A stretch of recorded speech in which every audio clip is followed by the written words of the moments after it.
Hello students, स्वागत है आप सबका आज के इस वीडियो में। और इस वीडियो में हम बात करने जा रहे हैं चीन के संविधान के अंतर्गत जनवादी चीन के शासन तंत्र या वहाँ की कार्यपालिका के बारे में। पिछले वीडियोस में हमने वहाँ के विधानमंडल या राष्ट्रीय जनवादी कांग्रेस के बारे में चर्चा की थी। आज की इस वीडियो में हम वहाँ की कार्यपालिका के बारे में चर्चा करेंगे, जिसमें राष्ट्रपति, राज्य परिषद या जिसे हम मंत्रिमंडल भी कह सकते हैं वहाँ का, और केंद्रीय सैनिक आयोग जो कि मुख्य हैं, इनके बारे में हम इसमें चर्चा करने जा रहे हैं।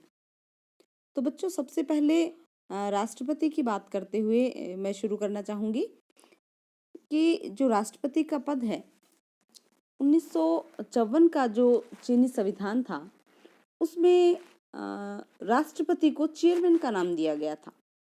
उसके बाद 1975 का संविधान जब बना तो वहाँ राष्ट्रपति पद को समाप्त कर दिया गया। उसके बाद 1978 के संविधान में भी राष्ट्रपति नाम के किसी पद की व्यवस्था वहाँ नहीं की गई।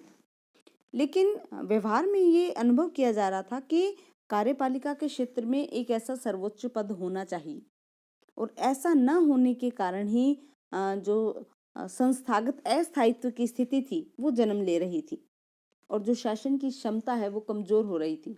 तो इन अपनी कमजोरियों को इनको दूर करने के लिए, अक्षमता को दूर करने के लिए जो 1982 का जो नया संविधान बना उसमें राष्ट्रपति पद की पुनर्स्थापना की गई। और ऐसा करने का लक्ष्य ये था कि चीन की आंतरिक व्यवस्था और ज़्यादा मजबूत हो और उसका जो संस्थागत अस्थायित्व है वो दूर हो।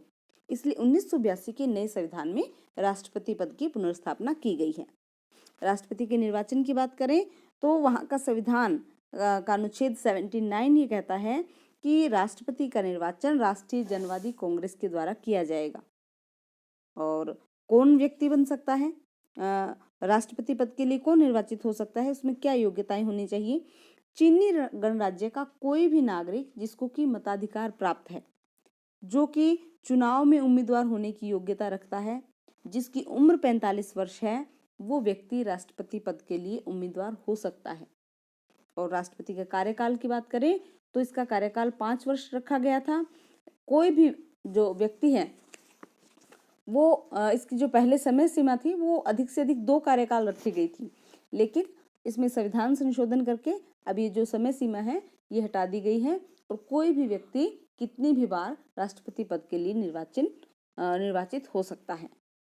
यदि इसका पद रिक्त हो जाए, जैसे राष्ट्रपति का कार्यकाल पूर्ण होने से पहले ही, या यदि कोई त्याग पत्र दे दे या किसी की मृत्यु हो जाए, तो ऐसी कंडीशन आने पर यदि राष्ट्रपति का पद रिक्त हो जाता है तो उपराष्ट्रपति राष्ट्रपति के स्थान पर काम करता है।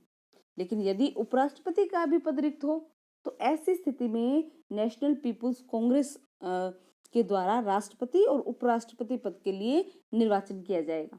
लेकिन तब तक उस पद के लिए कौन काम करेगा? उस वक्त तक जनवादी कांग्रेस की स्थायी समिति का जो अध्यक्ष होगा वो अस्थायी रूप में राष्ट्रपति के कामों को देखेगा, उसके कृत्यों का निर्वहन करेगा। राष्ट्रपति की शक्तियों की बात करें कि क्या क्या शक्तियां हैं, क्या क्या कार्य हैं, तो जो राष्ट्रपति है वो नेशनल पीपुल कांग्रेस या उसकी स्थायी समिति के आदेशानुसार जो लॉज हैं, जो अध्यादेश हैं, उनको प्रभावी करता है।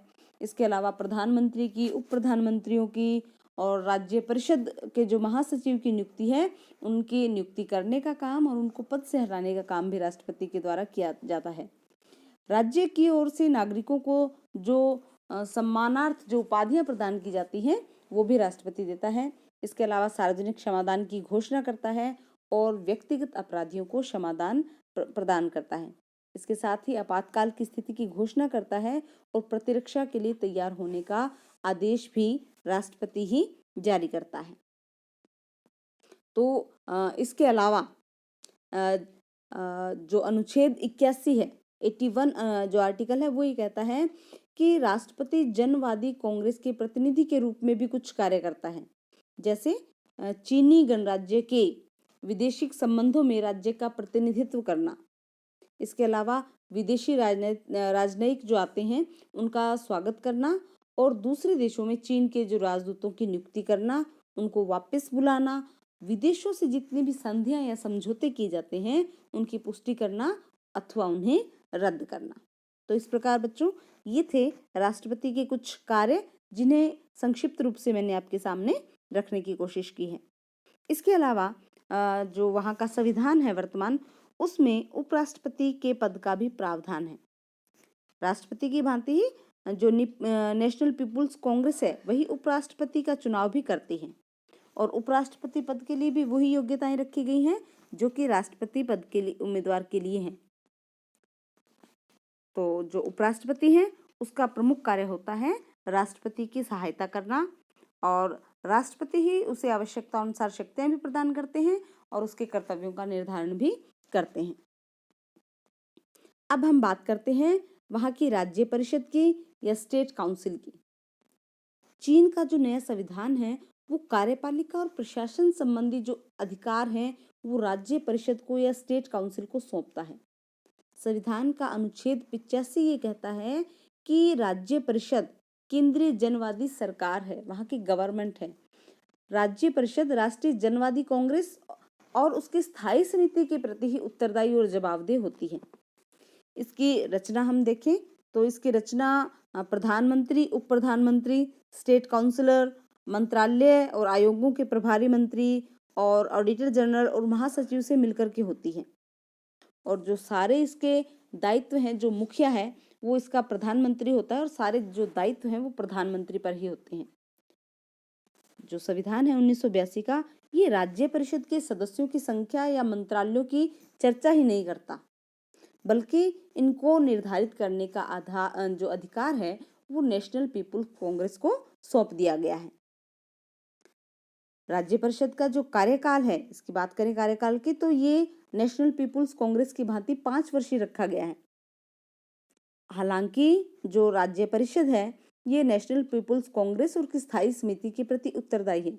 इसलिए जहां इसके कार्यकाल का प्रश्न आता है तो इसका कार्यकाल एक टीम के रूप में इसका कार्यकाल जो है वो 5 वर्षों से कुछ ज्यादा ही होगा, क्योंकि जब तक नई राष्ट्रीय जनवादी कांग्रेस के द्वारा नई राज्य परिषद का गठन ना कर लिया जाए तब तक वो पुरानी राज्य परिषद है वो काम करती रहेगी। यदि नेशनल पीपुल कांग्रेस का कार्यकाल बढ़ा दिया जाता है तो अपने आप ही राज्य परिषद का कार्यकाल भी बढ़ जाएगा, लेकिन प्रत्येक कंडीशन में, प्रत्येक स्थिति में ये हमेशा नेशनल पीपुल्स कांग्रेस के और उसकी स्थायी समिति के प्रति ही उत्तरदायी रहेगा। प्रधानमंत्री और जो अन्य मंत्री हैं वो इसमें कहा गया है कि जितने भी जो राज्य परिषद हैं वो प्रधानमंत्री के मार्गनिर्देशन में कार्य करेगी और इस कार्य में उप प्रधानमंत्री और स्टेट जो काउंसिलर हैं वो उसमें हेल्प करेंगे। राज्य परिषद की जितने भी बैठकें होते हैं उनमें प्रधानमंत्री, उप प्रधानमंत्री और महासचिव, स्टेट काउंसिलर ये सम्मिलित होंगे और इनकी बैठकों की अध्यक्षता प्रधानमंत्री के द्वारा की जाएगी। इस प्रकार जितने भी मंत्री होते हैं और जो आयोगों के अध्यक्ष होते हैं वो अपने अपने विभाग के कार्यों के प्रति उत्तरदायी होंगे। प्रधानमंत्री की स्थिति के संबंध में चीन के संविधान में कुछ भी नहीं कहा गया है और न ही इस बात की चर्चा की गई है कि अन्य मंत्रियों की नियुक्ति प्रधानमंत्री के परामर्श पर की जाएगी। तो इस प्रकार जो प्रधानमंत्री है वो अपना कार्य है वो उप प्रधानमंत्री और स्टेट काउंसिलर उनकी सहायता से वो करते हैं। इसकी शक्तियों की, इसके कार्यों की यदि बात करें तो ये काफ़ी कार्य जो है राज्य परिषद के द्वारा किए जाते हैं। इसको काफ़ी शक्तियाँ सौंपी गई हैं, जैसे विभिन्न विभागों के बीच में समन्वय करना, जितने भी विधेयक हैं, कानून संबंधी विधेयक हैं, उनको नेशनल पीपुल्स कांग्रेस या उसकी स्थायी समिति के सामने रखना, और जो राष्ट्रीय आर्थिक योजनाएं हैं, राष्ट्रीय बजट को लागू करना, विदेशी और घरेलू व्यापार पर नियंत्रण रखना, संस्कृति, शिक्षा और स्वास्थ्य के कार्यों का संचालन करना, राष्ट्रीयता से संबंधित कार्यों को देखना, विदेश में रहने वाले चीनियों से संबंधित कार्यों को देखना, राज्य के हितों की रक्षा करना और जितने भी सार्वजनिक व्यवस्था स्थापित करना, नागरिक अधिकारों की रक्षा करना, विदेश संबंधों का संचालन करना, ये सब इसके जो मुख्य मुख्य कार्य इसके हैं। तो अब बात करते हैं इसमें जो तीसरा महत्वपूर्ण है वो है केंद्रीय सैनिक आयोग।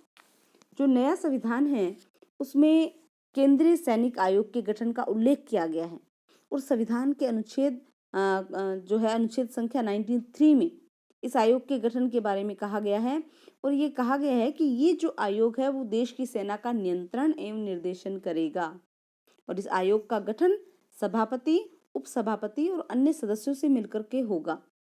इस आयोग की कार्यप्रणाली के संबंध में पूरी जो जिम्मेदारी है वो सभापति की निर्धारित की गई है और ये भी कहा गया है कि आयोग का कार्यकाल 5 वर्ष होगा और आयोग का जो सभापति है वो नेशनल पीपुल कांग्रेस और उसकी स्थायी समिति के प्रति उत्तरदायी होगा।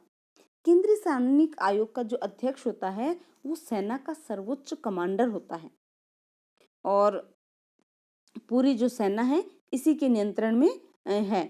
जितने भी आणविक शस्त्र हैं, जितने भी शस्त्र हैं, अस्त्र शस्त्र हैं, इस पर इस सैनिक आयोग को पूरा अधिकार प्राप्त है। व्यवहार में यदि देखें तो ये देखा गया है कि सैन्य आयोग का जो अध्यक्ष अपनी इसी स्थिति के आधार पर, क्योंकि पूरी सेना पर उसको नियंत्रण प्राप्त है, अपने जो आणविक हथियार हैं उन पर इसको नियंत्रण प्राप्त है, तो अपनी इस स्थिति के आधार पर ये चीन की राज व्यवस्था में बड़ा महत्वपूर्ण स्थिति प्राप्त कर लेता है। इस स्थिति के आधार पर लोगों का ये कहना है, लोगों का ये मानना है कि यदि ऐसा भी हो सकता है कि जो सेना है वो वहाँ सबसे अधिक शक्तिशाली रूप में उभर सकती है, साम्यवादी दल से भी अधिक जो शक्तिशाली स्थिति प्राप्त कर सकती है। तो यदि ऐसा कभी हो जाए तो ये भी कोई हैरान करने वाली बात नहीं होगी। लेकिन व्यवहार में इस समस्या का हल करने के लिए साम्यवादी दल और सेना के बीच में कभी ये संघर्ष की स्थिति ना आए, इसके लिए राष्ट्रपति पद, साम्यवादी दल के महासचिव का पद और सैन्य आयोग के अध्यक्ष का पद, इन तीनों ही पदों पर एक ही व्यक्ति को प्रतिष्ठित करने की स्थिति अपना ली गई है। मतलब जो राष्ट्रपति, जो साम्यवादी दल का महासचिव होगा वही राष्ट्रपति भी होगा और वही सैन्य आयोग का अध्यक्ष भी होगा। तो ये था चीन की जो संविधान है उसमें कार्यपालिका की स्थिति। आज की वीडियो में बस इतना ही। मिलते हैं नेक्स्ट वीडियो में, तब तक के लिए थैंक यू, धन्यवाद।